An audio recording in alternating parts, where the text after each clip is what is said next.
Tetapi ada candaan yang menurut saya sudah menyentuh wilayah intim saya. Jadi kan awalnya itu kan kalau dari kemarin cerita itu kan kalau ke saya dengan temu Pak Yai sih lebih banyak ngomong filsafat daripada cerita ini. Jadi awalnya itu adalah nyimpen mobil, parkir. Ya, awalnya apa? Kan awalnya kan dimulainya merasa terganggu karena ada parkir mobil di depan rumah. Itu versinya. Ya kan ceritanya kan itu Pak Yai bilangnya begitu. Tapi ada musababnya. Jadi kalau kata Pak Yai itu kan bahwa awalnya ini konflik ini karena ada parkir mobil di depan rumah, merasa terganggu karena mau keluar terhalangi oleh mobilnya, kan begitu ceritanya. Awalnya sekarang gimana menurut Mbak? Jadi begini, saya mohon maaf ya jika ada bahasa yang nanti agak intim ya. Awal mulanya itu kan kita bertetangga itu baik ya. Beliau sering juga ke garasi kami. Di garasi kami itu ada gazebo yang memang tempat perkumpulan anak-anak driver. Beliau sering ke sana, baik banget. Setiap malam jagongan, kalau bahasa sananya ya jagongan gitu. Bahasa sana jagongan. Jagongan itu nongkrong. Berkumpul. Kong. Setelah itu setiap malam itu tidak lepas dari guyonan mereka. Hingga akhirnya mungkin beliau merasa bahwasannya kami terlalu welcome, terutama saya. Saya kan orangnya easy going Pak. Mau bercandaan kayak manapun ya saya terima gitu. Meskipun saya merasa sakit hati dengan candaan beliau. Saya merasa gelicik. Pak Yainya ikut canda. Bercanda. Candanya terbuka kalau dia sedia. Iya, terbuka. Sangat liberal. Sangat liberal.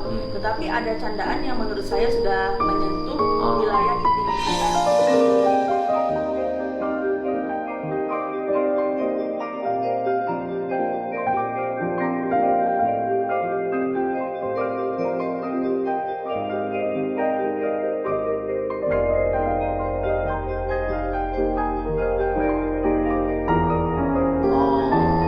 Sebanyak 4 kali, 3 November, 1 kali berbukti.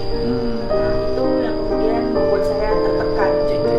Saya sebagai perempuan itu punya harga diri dan batasan saya punya diri untuk menentukan kamu tidak boleh masuk wilayah itu. Menurut saya gitu.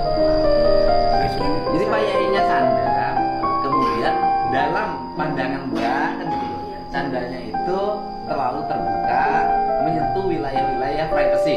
jadi begini Pak, saya menganggap bercanda itu 1 kali aja. Lebih dari 1 kali saya anggap itu serius. Karena boleh saya menjelaskan mungkin? Boleh. Karena kebanyakan kasus di Indonesia ini ketika dilecehkan itu diam aja, tapi tidak dengan saya. Mungkin boleh dijelaskan Pak? Iya. Boleh ya. Pertama Pak, kasus yang pertama, mohon maaf banget bahasanya, mungkin bisa disensor. Ya nanti kalau yang bahaya kecil. Mbak Sahara, istri saya orangnya besar, tapi lebih besar Mbak Sahara. Saya jadi pengen, saya sangat tertarik dengan hal itu. Nah, itu bahasa yang bagi saya melecehkan, nggak tahu ya bagi orang lain ya. Yang kedua, Mbak Sahara, ketika saya mencium aroma Mbak Sahara harum sekali. Tolong berikan parfum yang sama harumnya seperti Mbak Sahara.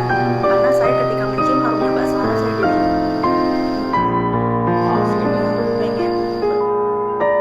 pengen banget Pak. Ini Rosida Haji, sedang ini kan momentum yang tepat. Intinya ada bahasa seperti itu. Waktu itu dia Beliau haji. Pak Yai istrinya ada. Lagi haji. Oh lagi. Dia lagi sendiri di rumah. Beliau lagi sendiri. Kemudian yang ketiga Pak, waktu itu saya keluar, saya nyupir sendiri, bawa mobil sendiri. Kebetulan saya kan habis keramas, jadi nggak pakai jilbab, pakai tapi cuma diginiin Pak. Nggak, saya menganggap itu nggak pakai sih Pak. Kemudian saya sapa, klakson, good morning Yai, saya bilang gitu. Akhirnya beliau menuju ke bangku supir, ke jendela supir, sisi kanan. Kemudian beliau tanya, loh Mbak, habis keramas? Habis mandi Besar. Junub. Iya, junub. Loh, habis kalau begitu habis berhubung. Kalau belum, oh Pak Sofwan nggak ada ya. Kalau belum berhubung sama saya. Bahasanya seperti itu. Terakhir. Nah yang terakhir ini yang bikin saya kaget banget ya Pak. Waktu itu ada tamu dari Madura Pak, 6 orang, spesifik sekali 6 orang. Kita duduk di gazebo semuanya, termasuk saya. Dan beliau tiba-tiba datang dari rumahnya, menunjukkan video beliau aktivitas beliau bersama istrinya. Ada videonya? Ada, saya punya bukti. Oh jangan, nggak boleh kalau itu. Oke, saya punya bukti. Kemudian beliau mengatakan bahwa ini tontonan apa? Ini silakan nonton. Saya pakai bahasa Indonesia Pak, Oh. tanpa mengurangi, tanpa berlebihan. Silakan Edukasi. tonton. Ini sebagai bentuk edukasi buat kalian. Sama dilihatin sama orang Madura itu? Iya. Oh jadi ke bawah ngomongnya? Terus kemudian saya merasa ilfil, saya jijik, kemudian saya pergi Pak. Saya Meninggalkan gazebo. meninggalkan gazebo. Kemudian beliau ini tiba-tiba ngejar saya, Mbak Sarah mau kemana? Mau kemana? Lihat dulu ini Mbak. Katanya. Lihat. Saya enak loh Mbak. Sampai nggak seperti ini. Saya speechless di situ Pak. Akhirnya saya punya rasa sabar Pak. Saya tahu bahwa kesabaran itu tidak ada batasnya. Tetapi saya sendiri sebagai manusia yang membatasi rasa sabar itu. Akhirnya saya memuncak nih, saya udah kayak nggak kuat, sampai emosi saya udah banyak di dalam. Akhirnya dari situ saya nahan Pak, nahan ngempet. Nah, muncullah kasus-kasus berikutnya Pak, kasus-kasus mengenai parkir itu.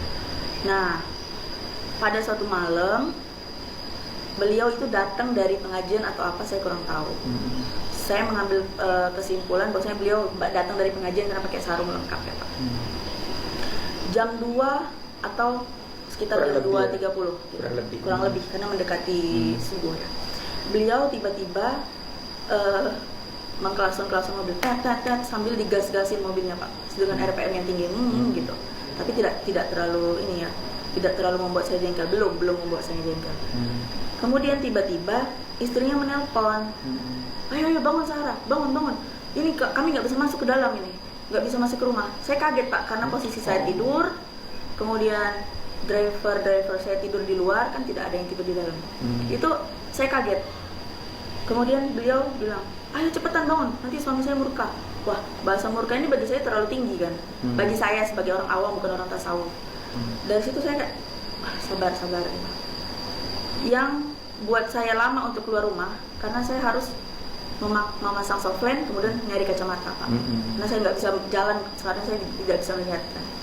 Kemudian beliau itu ya ini langsung ke gazebo saya, membangunkan anak-anak atau tidak saya kurang paham, tapi menurut anak-anak dibangunkan tetapi tidak seperti yang dikatakan oleh yang ada di podcast. Kemudian Pak, beliau dengan dengan lancangnya mengambil tempat kunci, misalnya ini tempat kunci Pak, di situ tempat kunci mobil semua tuh. Beliau tinggal ngambil, dia tahu bahwasanya itu mobil Xenia yang diparkirkan di depan rumahnya beliau. Kemudian kunci Xenia itu dinyalakan Pak, dinyalakan mobilnya, dan beliau gas dengan RPM yang tinggi di jam 2 malam, di tengah kesunyian malam. Beliau gas ada 5 menitan. Dan mobilnya mobil Mbak itu? Mobil saya, dan saya tegaskan tidak parkir di fasilitas umum, tetapi di tanah yang kami sewa. Nah, kemudian Pak, tapi memang itu mengganggu nggak mobil mau lewat? Sebagai, saya jujur ya Pak ya, sebagai, bukan saya sombong, mohon maaf, sebagai orang yang bisa bawa mobil, itu masih bisa masuk. Dan saya kalau punya niatan yang baik, harusnya beliau kalau merasa terganggu, ya seharusnya beliau ngomong baik-baik. Dan kemudian Pak, beliau udah ngegas dengan RPM tinggi selama 5 menit.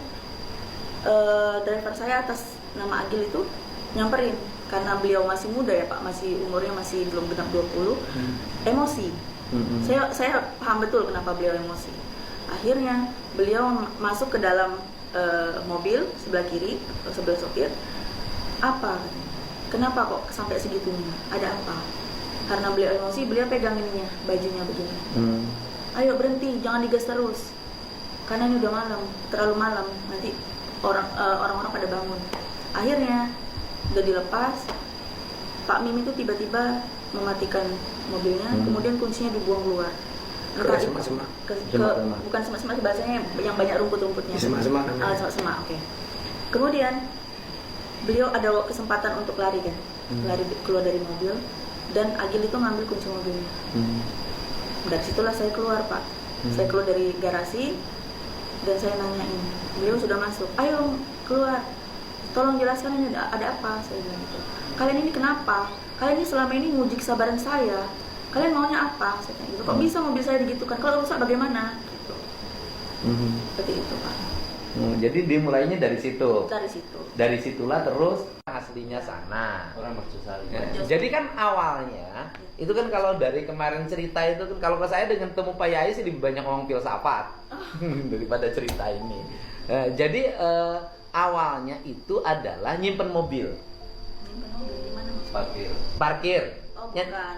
awalnya apa? Bukan itu ya. Kan awalnya kan dimulainya merasa terganggu karena ada parkir mobil di depan rumah. Itu kan Boleh. itu versinya. Ya kan Kak Min. ceritanya kan itu Pak Yai bilangnya begitu. Tapi ada musababnya.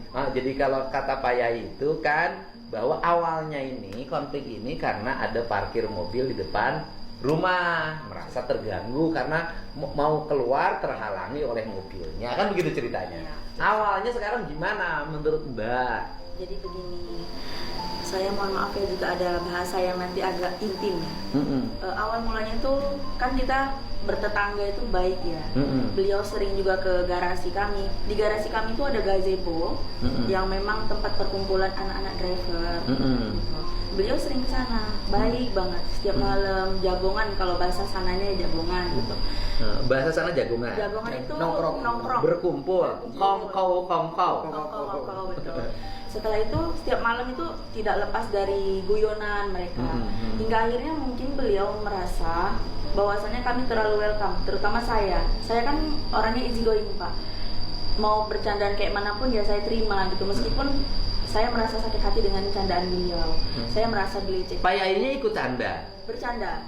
Candanya terbuka kalau dia selihat. Iya, terbuka. Sangat liberal. Sangat liberal.